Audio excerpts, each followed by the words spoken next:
Break के बाद आप सभी दर्शकों का एक बार फिर स्वागत है समय चक्र में। और जैसा कि मैंने ब्रेक पर जाने से पहले कहा था कि हम बात करेंगे मंगल दोष के बारे में, तो आइए जानते हैं कल्पेश जी से इस दोष के बारे में। तो कल्पेश जी, ये मंगल दोष है क्या, कुंडली में कैसे लगता है, और सबसे बड़ी बात, इसका निवारण कैसे मिल सकता है? मैं आज मंगल दोष के बारे में सारे दर्शकों को ये बताना चाहूँगा कि मंगल दोष है क्या, जिससे आज की पूर्ण प्रजा तकलीफ में है। कहीं भी आप देखना कि कोई शादी के लिए कोई फंक्शन में हम जाते हैं और बेटी यदि शादी के लिए तैयार हो गई, शादी का उसका योग बन गया है, तो माँ पूछती है कि मेरी बेटी की शादी का समय हो गया, कोई अच्छा लड़का हो तो बताना। और उस समय एक चीज़ बहुत बोलती है कि मेरी बेटी को मंगल है, तो कोई मंगल वाला लड़का हो तो बताना। पहले तो एक बात है कि वो डिसाइड क्यों करते कि मंगल है, मंगल उसके जीवन में लगता है कि नहीं लगता, ये पहले जानना बहुत ज़रूरी है। हाँ, एक चीज़ बता दूँ, यदि वो माँ बोलना भूल जाती है तो सामने वाला सामने से बोलता है कि मेरे बेटे को मंगल है, आपकी बेटी मांगलिक है, बस यहाँ आके गाड़ी रुक जाती है। कई अच्छे पंडित को सही ढंग से बताते नहीं है कि मंगल दोष के बारे में लोग पूर्ण जानते नहीं है कि मंगल दोष है क्या। तो आज पूर्ण पहले तो मंगल दोष के बारे में आपको बता दूं कि मंगल दोष जैसा ही नाम है ऐसे ही उसके गुण है, लेकिन आज के ज़माने में लोगों ने उसको इतना तकलीफ में ला दिया है, इतना तकलीफ में ला दिया है। मंगल दोष के आदिन इतनी पूजा पाठ करवाते हैं, मंगल का स्टोन पहनाते हैं, ये सब गलत है। पहले आपकी कुंडली में जानो कि मंगल दोष लगता कैसे है। तो पहले मेष राशि, मेष लग्न से लेके मीन लग्न, यानी कि जो मेष लग्न से मीन लग्न का 12 जो लग्न है, उसमें प्रथम स्थान यानी कि फर्स्ट हाउस, फिर चौथा स्थान यानी कि फोर्थ हाउस, सप्तम स्थान यानी कि 7वां घर, अष्टम स्थान यानी कि 8वां घर और 12वां घर यानी कि 1, 4, 7, 8 और 12, इन स्थानों में जब मंगल बैठता है तो कोई भी ज्योतिषी अपने को यही बताता है कि आपकी हॉरोस्कोप के अंदर मंगल दोष है। लेकिन वो मंगल दोष आपको इफेक्ट कितना करता है ये तो जानना बहुत ज़रूरी है ना। हाँ, एक जगह पे, कई जगह पे मैंने ऐसा देखा है कि मंगल दोष चंद्र से देखते हैं, चंद्र कुंडली से देखते हैं, कई लोग उस दोष को शुक्र कुंडली से भी देखते हैं। लेकिन मैं आपको एक ही चीज़ बताना चाहूँगा, साइंटिफिक यही है कि मंगल दोष ओनली और ओनली वो दोष अपने जीवन में लग्न कुंडली से ही लगता है। उसके पीछे का रीज़न आपको जानना बहुत ज़रूरी है, क्योंकि जब लग्न कुंडली से लगता है, चंद्र कुंडली से नहीं, क्योंकि चंद्र जो है वो 2.25 दिन में राशि परिवर्तन करता है, लेकिन एक लग्न ही ऐसा है कि 2.25 घंटा, 2.25 घंटा या तो 2 घंटे में चेंज हो जाता है। तो अपने पे इफेक्ट वो लग्न की होती है। तो लग्न कुंडली से यदि देखा जाएगा तो ही मंगल दोष कारक माना जाएगा।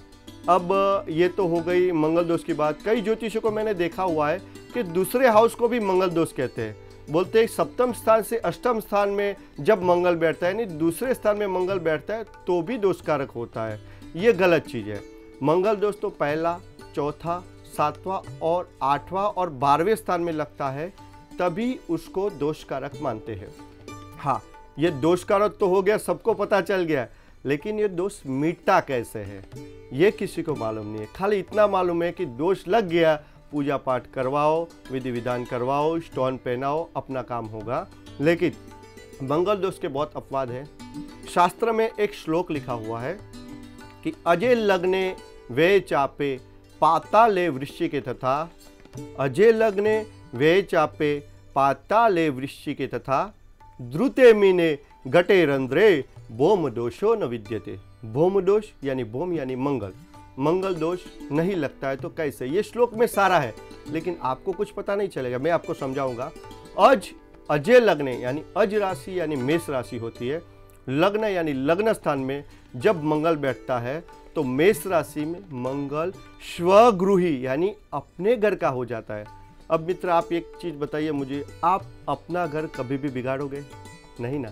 तो मेष लग्न के अंदर जब लग्न में मेष राशि में मंगल बैठता है तो वो दोषकारक नहीं माना जाता।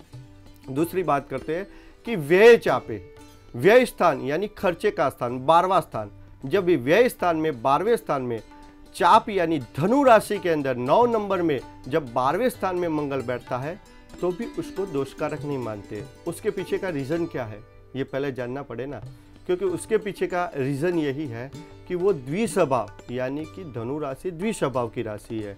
द्विस्वभाव राशि में मंगल दोष नहीं लगता है। तो ये हो गई व्यय चापे की बात। पाताले वृश्चिक तथा, तो पहले तो किसी को ये पता नहीं कि पाताल स्थान होता क्या है। तो पाताल स्थान यानी 4th हाउस, चौथा स्थान। तो चौथे स्थान में जब मंगल बैठता है तो उसको बोलते हैं दोष नहीं लगता, क्योंकि पाताल स्थान में वृश्चिक राशि का, आपको पहले ही बताया कि मेष राशि उसकी खुद की राशि है मंगल की, वृश्चिक राशि भी खुद की है। तो वृश्चिक राशि में मंगल दोष नहीं लगा चौथे स्थान में, तो उसके पीछे का दूसरा एक रीजन है, कोई जानना नहीं चाहता है, क्योंकि उस समय पे जब चौथे स्थान में वृश्चिक राशि बैठती है तो उस जातक का सिंह लग्न बैठ जाता है। तो सिंह लग्न में वो योग कारक यानी चौथे का और 9वें स्थान का यानी केंद्र का मालिक होता है, और जब केंद्र के 2 मालिक एक होते हैं तो उसको योग कारक माना गया है। और शास्त्र में योग कारक जो ग्रह होता है कभी नुकसान नहीं देता। तो हो गई ये चौथे स्थान की बात। अब ऐसे ही ये दोष में है कि 7वें स्थान में जब मीन राशि का हो, वो भी द्विस्वभाव राशि हुई। अष्टम स्थान के अंदर कुंभ राशि का हो, ऐसे मान मत लो कि अष्टम स्थान में कुंभ राशि का है तो दोष कारक नहीं लगता। उसके पीछे का कारण क्या है? तो उसके पीछे मैंने पहले ही अभी बताया कि सिंह राशि में योग कारक होता है। ऐसे 2 ही लग्न है जिसमें योग कारक मंगल होता है जी। तो ये है एक कर्क राशि। तो कर्क राशि में भी अष्टम स्थान में बैठता है तो वो योग कारक हुआ तो दोष कारक नहीं रखता है। यही मेन चीज़ें। और दूसरी एक बात बता दूं कि जब चंद्रमा के साथ भी ये बहुत ही ध्यान रखना जरूरी है कि चंद्रमा के साथ जब मंगल बैठता है तो दोष कारक नहीं रहता है। तो कोई बोलेगा कि चंद्र मंगल का लक्ष्मी योग होता है, इसके लिए नहीं, क्योंकि उसमें मंगल एक अग्नि है और चंद्र एक जल तत्व का ग्रह है। जब कितनी भी अग्नि जल रही हो लेकिन जल डालोगे तो वो शांत हो जाता है। इसकी ही वजह से चंद्र के साथ मंगल भी होता है तो भी दोषकारक नहीं रहता। बस यही मंगल दोष का डेफिनेशन है और मंगल नहीं लगने का ये योग है। जी बिल्कुल। तो कल्पेश जी ने आपको बताया मंगल दोष के बारे में, उसकी समस्याएं और उन्हीं समस्याओं का निवारण। उम्मीद करते हैं कि आपको इससे फ़ायदा ज़रूर होगा। इसी के साथ हम रुकेंगे यहाँ पर एक और छोटे से ब्रेक के लिए, लेकिन ब्रेक पर जाने से पहले आपको बता दूं, आपकी भी जीवन में अगर कोई भी समस्याएं हैं तो उनका निवारण आप पा सकते हैं कल्पेश जी से। ईमेल कीजिए kalpeshupadhyay41@yahoo.in पर और सब्जेक्ट में समय चक्र लिखना ना भूलें। रुकेंगे एक और छोटे से ब्रेक के लिए, जल्द हाजिर होंगे।